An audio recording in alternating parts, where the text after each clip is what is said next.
aqui batendo sim, saudando o Pavilhão Nacional, iniciamos mais uma reunião do Rotary Club Brasília, 5 de dezembro. E hoje a nossa convidada é doutora em saúde pública, ela é psicóloga, doutora em saúde pública pela Faculdade de Medicina de Ribeirão Preto, da USP, e pela Universidade de Toronto, no Canadá. Mestre em Ciências da Saúde, pela Divisão de Neurologia Clínica do Hospital das Clínicas da Faculdade de Medicina da USP, em São Paulo. Ela foi docente em cursos de graduação de psicologia na UFTM e Universidade de Uberaba. Atualmente é docente em cursos de pós-graduação em neuropsicologia e reabilitação neuropsicológica nos institutos Sapiens e POG Integrare em diversas cidades brasileiras. Tem 16 anos de experiência em diagnóstico neuropsicológico, reabilitação neuropsicológica holística, neuropsicológica holística e orientação familiar para o contexto do manejo cotidiano com a pessoa com acometimentos neurológicos. É também idealizadora e fundadora do INEPS, Instituto de Neurociências Elza dos Passos Silva, em Uberaba, Minas Gerais. Vai nos falar sobre a sua pretensão. Quero ser bolsista pró-paz. Onde e por quê? Tenho a honra de passar a palavra para a nossa palestrante Liliane Cristina de Aleimar e Silva, ou simplesmente Liliane. Com a palavra, Liliane. Quero agradecer muito a abertura de casa do nosso presidente Gilmar, nosso governador Chico, agradecer muito por esse convite, por todas as orientações. É gostoso encontrar o Brasil inteiro aqui e obrigada pela presença de cada um de vocês para me ouvir um pouquinho e me ajudar nesse curso dessa preparação. Eu tenho certeza que aqui começa uma grande história de uma candidatura e uma candidatura que objetiva levar todos nós, né? Que objetiva construir nisso nós. E eu vou contar um pouquinho para vocês nesse reduzido tempo o quanto tudo isso contribui com cada bolsista. Então, o Rotary, apesar de nós não podermos ser rotarianos para nos candidatar, eu acredito que a candidatura já é nos colocar enquanto rotarianos e dar seguimento às nossas vidas enquanto rotarianos e já sermos transformados por cada contato rotariano. Então, eu agradeço muito a partir desse momento e das perguntas, dos comentários e tudo que vai ser construído de rede a partir daqui. Isso tudo está me construindo, não só como rotariana, como bolsista, provável, mas como pessoa. Então, eu sou extremamente grata a cada um de vocês. Especialmente aos clubes que me carregam como filha, e eu sou muito grata, que são os clubes Rotary Clube Portal do Cerrado, daqui de Uberaba. Sou de Uberaba, Gilmar, presidente Gilmar. Mas é tudo a mesma coisa. E o querido Rotary Clube de Sacramento, que está aqui representado... Mas o Uberabinha é em Uberlândia, viu? Não tem problema, não. Não precisava dessa, presidente. Não precisava dessa. Um amor muito grande por Uberlândia. E a nossa querida dona Silene, que está aqui presente e que me carrega com todo amor, através também do Rotary Clube de Sacramento. Eu acredito que a Jana esteja aqui também, agora não estou vendo todos. Mas quero agradecer profundamente. Comecei a ligar meu cronômetro aqui, vou trazer algumas coisas importantes para a gente refletir juntos. A primeira parece um certo paradoxo, sabe, pessoal? Porque eu estou me candidatando a uma bolsa pró-paz, uma bolsa para desenvolvimento da paz, mas eu sou muito tranquila em dizer para vocês que tudo que não me traz aqui é paz. O que me traz aqui é inquietação, é falta completa de paz. Literalmente falta de paz.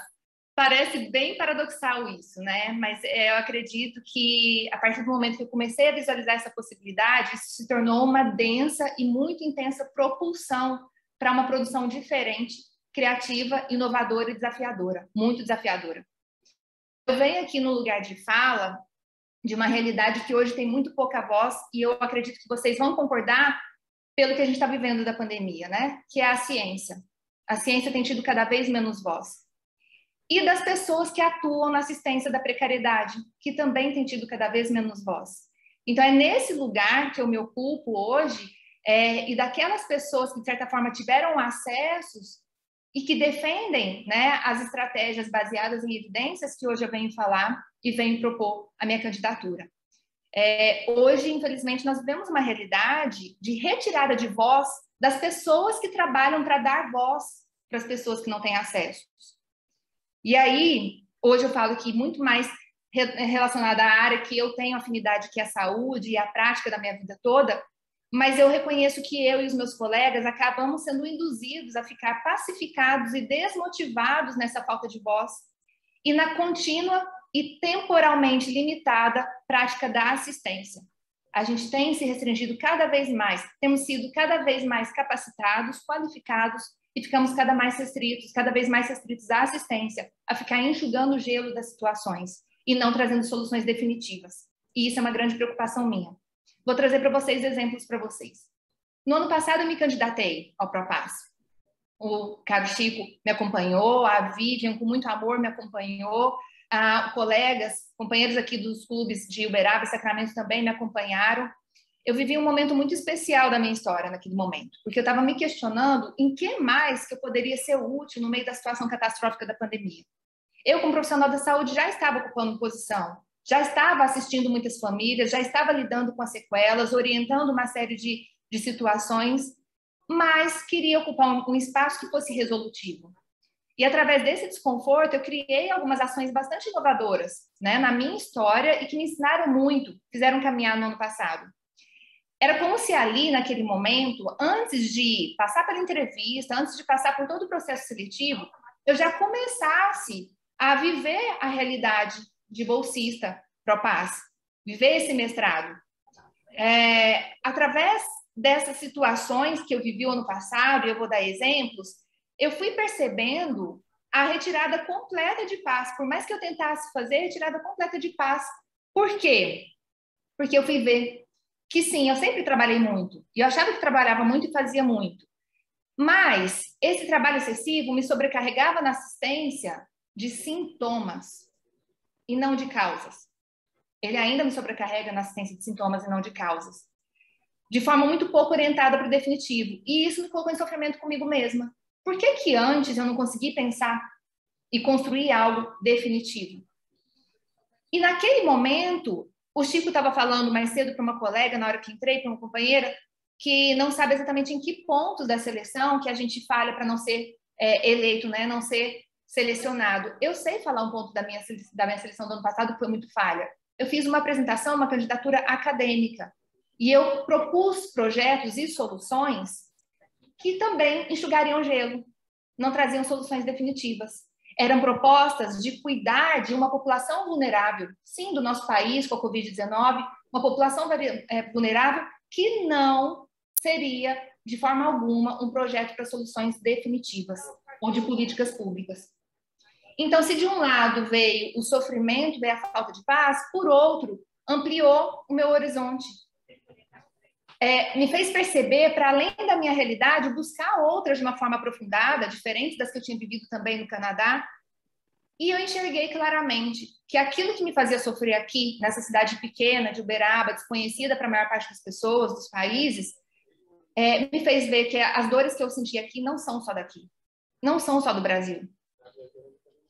Vou falar para vocês um exemplo. Localmente falando, aqui de Uberaba, eu sempre me vi muito respeitada, muito acatada enquanto especialista, enquanto acadêmica, respeitada também pela minha trajetória acadêmica, pelos títulos e tudo mais.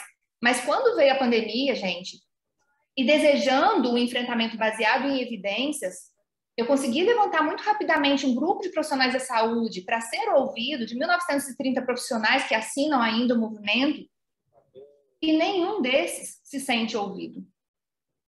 Com todas as técnicas, com todas as bases, a gente viu executivo e legislativo fecharem as portas para a gente e não ouviu o que nós, profissionais de saúde, que estamos na assistência da pandemia, temos a mostrar, a dizer, para tentar implementar. E nisso eu falo, nós, profissionais de saúde, incluindo o Conselho Municipal de Saúde.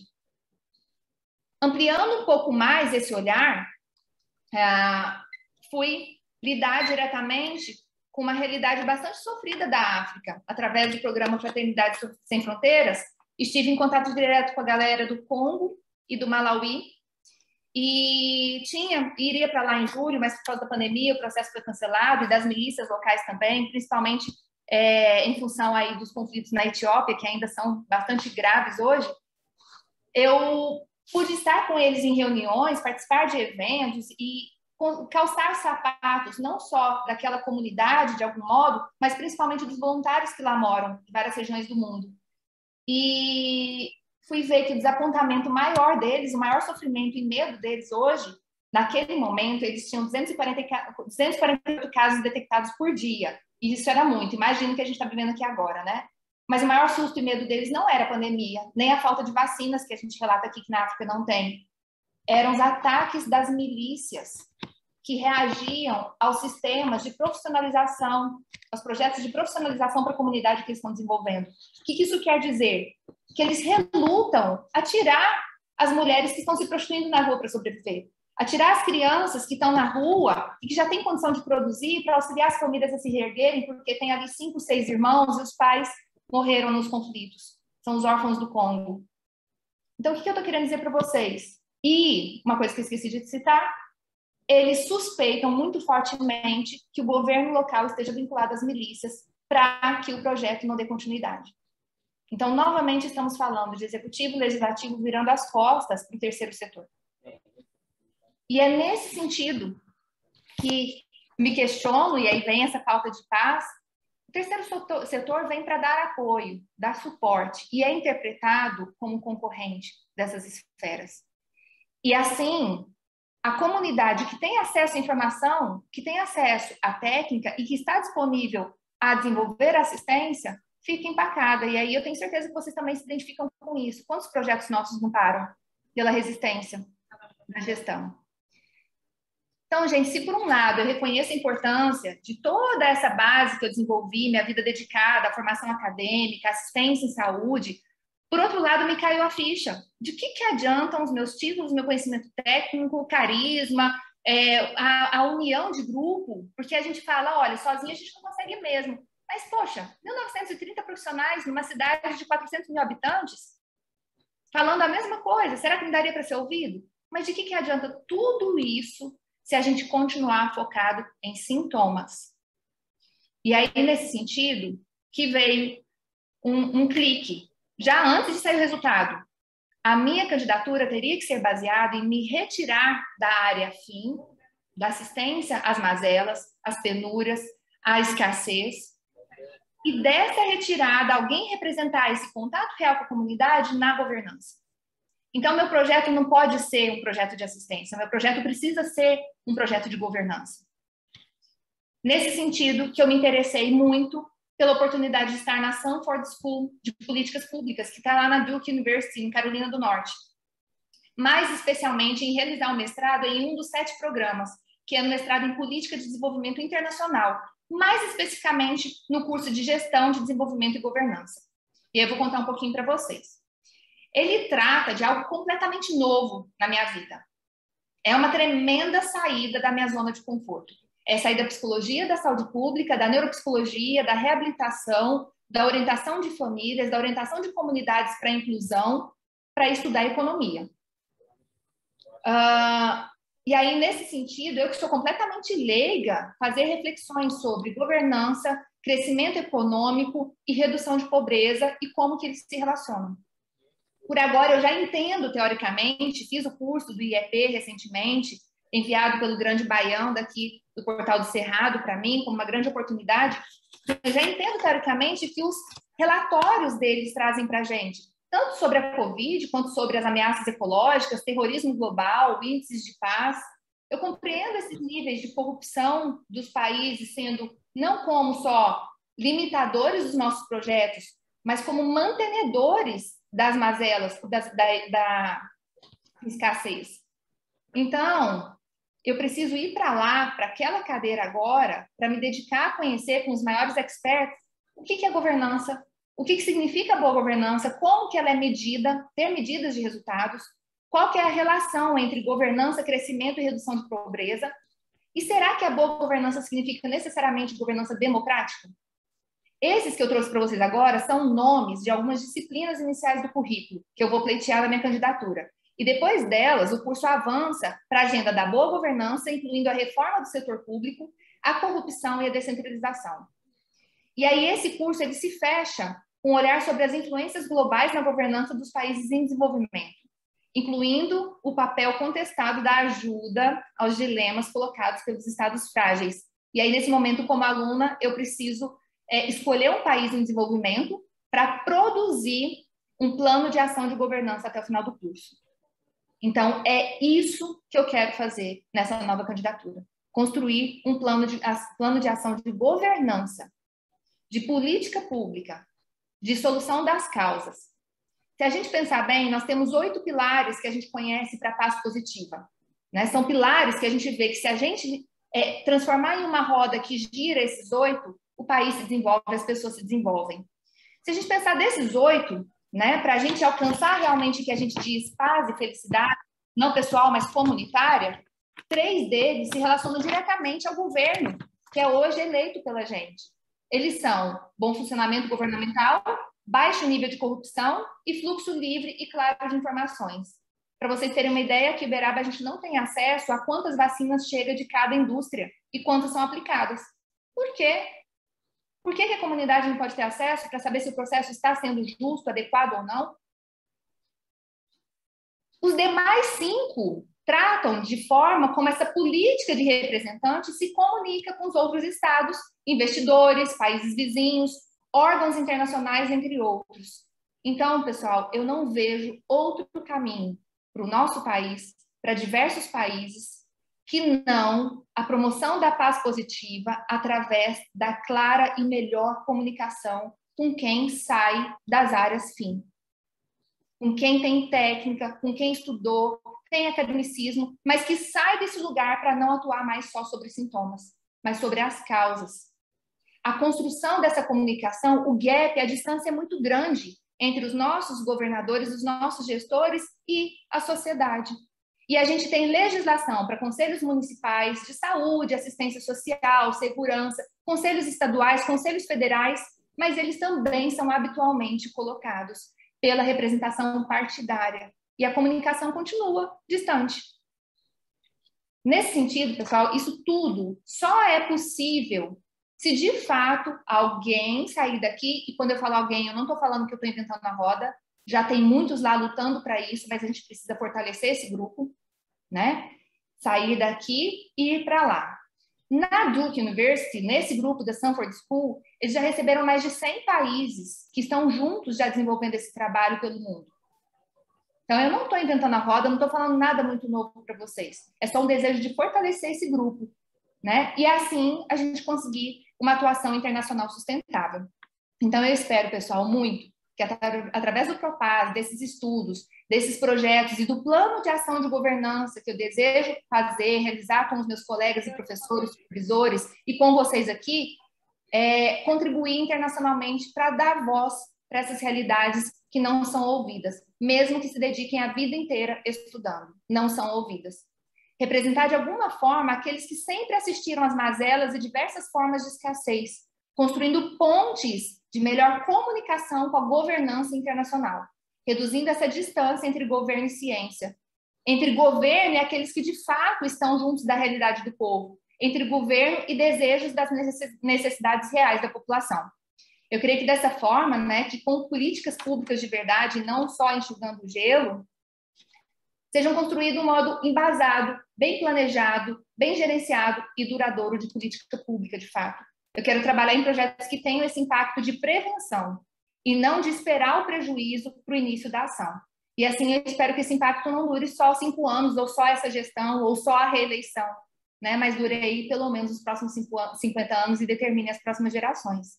Isso me deixaria feliz, me deixaria de fato reconhecida por mim mesma, e isso para mim que é tido como desenvolvimento de países e pessoas para a paz, para a felicidade e para a manutenção da paz. E é para compor aí e fortalecer essas redes de pessoas que já realizam isso e que nós precisamos reconhecer que eu estou aqui junto de vocês agora. Agradeço muito a oportunidade dessa fala. Muito obrigado, Liliane. O nosso presidente Gilmar está com a palavra. Bom, Liliane, eu vou começar dizendo que eu sou de Ituiutaba, tá? Eu não sou de Uberlândia. Então, a minha cidade sim é pequena, a sua não é pequena, a sua é grande, 400 mil habitantes, né? e no estado de Minas Gerais, Uberaba sempre foi, em que pese também tem importância nacional, mas sempre foi uma cidade muito importante, e para a área de saúde, então, mais ainda, né? Porque foi aonde teve, acho que a primeira faculdade de medicina, por exemplo, no Triângulo Mineiro, né? Foi Uberaba e foi assim por muitos anos, né? Mas voltando aqui ao tema, Liliane, eu penso que a sua fala, eu acho que foi mais ou menos na linha do que eu penso da gente trabalhar a governança, ou seja, você observou um problema local, né? E, e que é muito, eu acho que a forma de compreender é a gente olhar mesmo o problema local e a partir daí a gente buscar a oportunidade de trabalhar ele de uma forma macro, né? Por meio de um modelo de governança que esse problema local pode ser resolvido em todos aqueles locais que certamente convivem com esse tipo de problema, né? Então, a minha pergunta vai nessa linha. A sua ideia é mesmo buscar fazer esse curso e estudar de uma forma que você possa depois não só planejar, mas criar políticas públicas que possam atacar esses problemas locais, que na verdade são problemas de ordem global, né? Porque eles existem na África, existem lá em Uberaba, existe aqui em Brasília, existe do lado do Palácio do Planalto, né? Ou seja, a 10 quilômetros do Palácio do Planalto, nós temos uma grande favela. A aproximadamente 40 quilômetros do Palácio do Planalto, nós temos uma das maiores favelas da América Latina, se não a maior. Ela já ostentou, inclusive, esse título de maior, né? Ou seja, então os problemas estão no nosso quintal. A sua expectativa é que você consiga realmente atacar esse tipo de problema? Obrigada pela pergunta, presidente. Ituiutaba é uma terra do carinho, incrível. Tenho colegas muito legais de neuropsicologia que estão aqui comigo hoje atuando de Ituiutaba. É exatamente isso. O desafio é enorme, porque eu não pesquisei bastante e mergulhei nos relatórios desde 2020 da IEP, procurando onde a gente poderia ter algum programa, algum projeto de política pública dessa forma de comunicação, de elaborações da ciência. A gente tem muito, e a gente vê o governador Chico, que está atuando diretamente na orientação de pesquisa. A gente vê projetos de soluções de problemas hídricos, problemas relacionados a diversas áreas, e aí premiações para isso, mas a implementação disso nas secretarias, nas agências, nos ministérios, a gente não vê. Então, a gente tem tentativas e tem uma distância muito grande da aplicação. A criação de políticas públicas para essa comunicação eu não encontrei em lugar nenhum, algum lugar que aplique para a gente ter como modelo. E a gente precisa, de alguma forma, pensar nisso e agir na esfera superior da governança para isso. Então, é o que eu te falei. Eu tenho muitas ideias do que a gente poderia fazer através de tecnologia, informática, e eu acredito que a gente vai sair por esse caminho, vou amadurecer isso, mas acredito que o diagnóstico que vai ser feito dos países para desenvolver esse plano de ação é que vai trazer respostas efetivas. Por enquanto, a gente fica muito na ruminação de ideias, que são bem-vindas, a criatividade é necessária, mas o que, de fato, eu espero que eu vou alcançar, acredito que ainda preciso desenvolver as ferramentas lá na formação. Mas, mundialmente, não encontrei política pública específica para comunicação com os representantes, que são eleitos pelo povo, né, democrática. Eu vou te falar uma frase curta aqui, depois eu vou dizer de quem é, tá? As pessoas são capazes de se organizar e administrar de forma responsável os recursos dos quais dependem. Essa frase é de Elinor Ostrom, é a primeira mulher no mundo a receber o Prêmio Nobel de Economia, e ela trabalha nada mais, nada menos do que, e o que levou a ela esse prêmio foi exatamente o modelo de governança, tá? Ela é um ícone de 2 ou 3 universidades americanas, em que pese ela não está mais trabalhando, né? Mas, assim, é uma pessoa que estudou governança a fundo, tá? E que eu acho que se ela não tiver ainda no seu radar, coloque ela no seu radar. É uma pena ainda que a obra dela não é uma obra traduzida no Brasil. A gente tem trechos, né, artigos, né? Então é difícil da gente disseminar, né? Mas é muito fácil de encontrar a obra dela, exatamente porque, como ela foi a primeira mulher a ganhar um prêmio Nobel de Economia, a gente acha essa obra em todos os sites. Ela é uma obra também livre, né? E isso é muito importante, porque a segunda mulher a ganhar um prêmio Nobel de Economia foi, se não me engano, 2020 ou 2021, em parceria com outros 2 ou 3, né? E ela venceu esse prêmio sozinha. Então, eu indico ela para você, e se você não chegou nela ainda, que é extraordinária, exatamente para trabalhar esses temas. Muito obrigada, presidente. Vou no radar agora e acho importante a gente pensar nisso. É um espaço pouco ocupado pelas minorias, inclusive as mulheres. Muito obrigado, companheiro Gilmar. Eu passo a palavra a Sirlene, que está com a mãozinha levantada. Boa tarde a todos. Boa tarde. Estou aqui ao vivo e a cores com a Liliane e quero parabenizá-la e desejar boa sorte, porque essa mulher é incrível, viu, gente? É como a conheço, como nós a indicamos, nós acreditamos e, eu peço que todos do 4770 pensamento positivo, porque nós vamos enviar essa mulher para a Bolsa da Paz. Tá? Aí, ó, olha que fofura.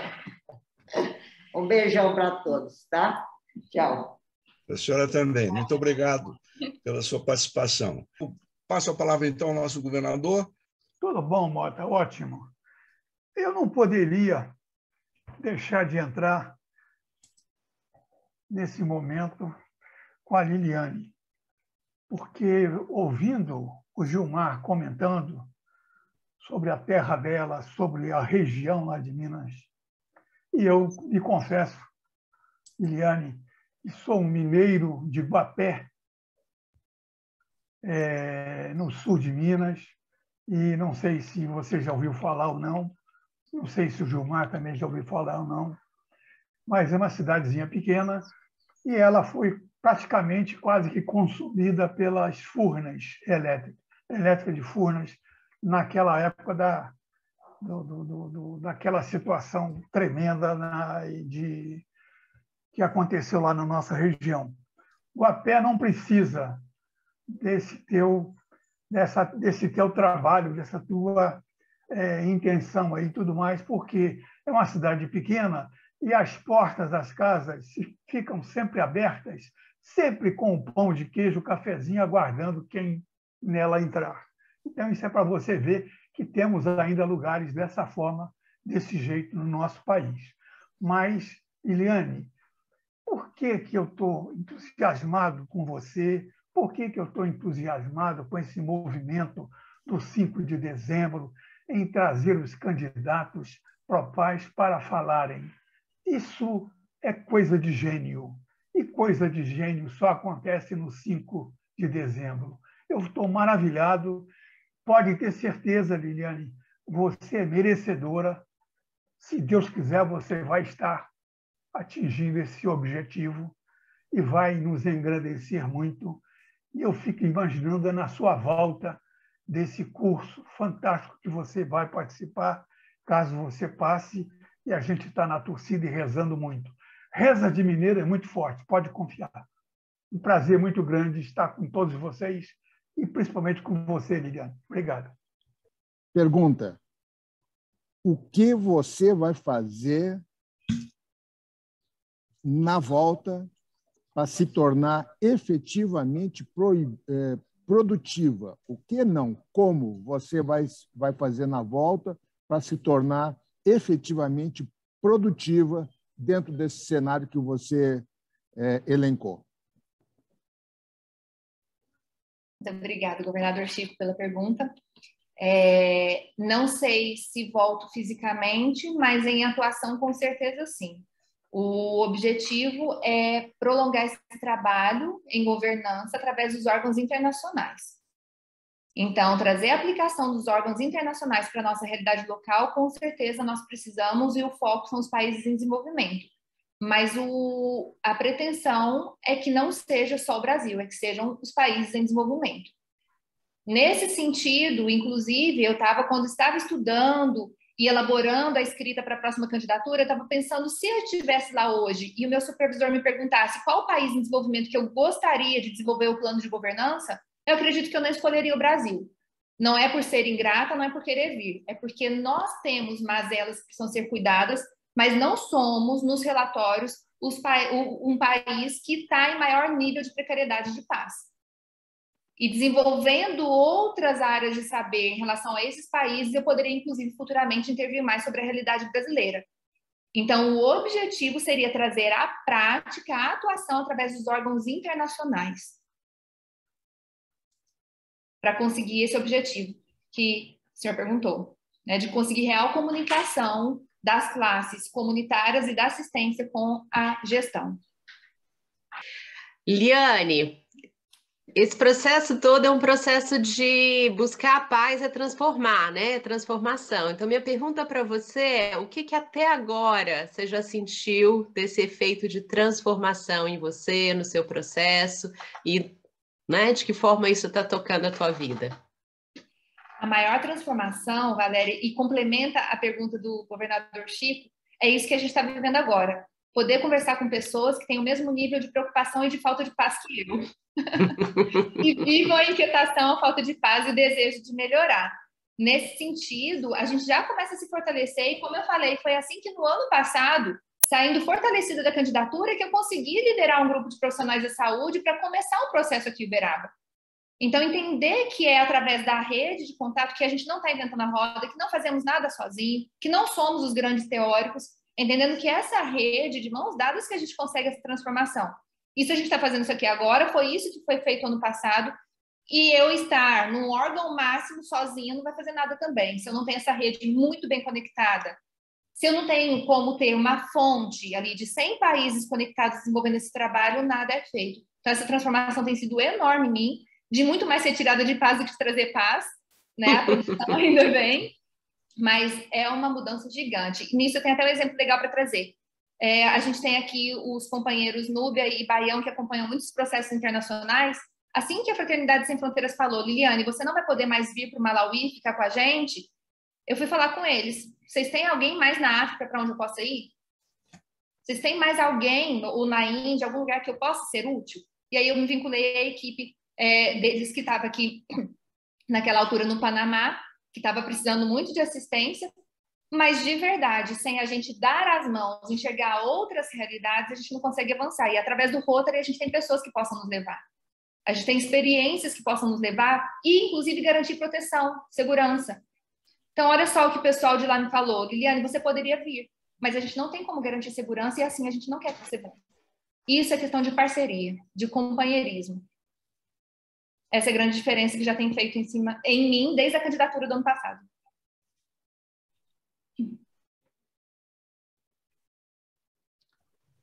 Bom, Liliane, muito obrigado aí pela sua disposição de estar conosco aqui hoje, falando sobre a sua candidatura.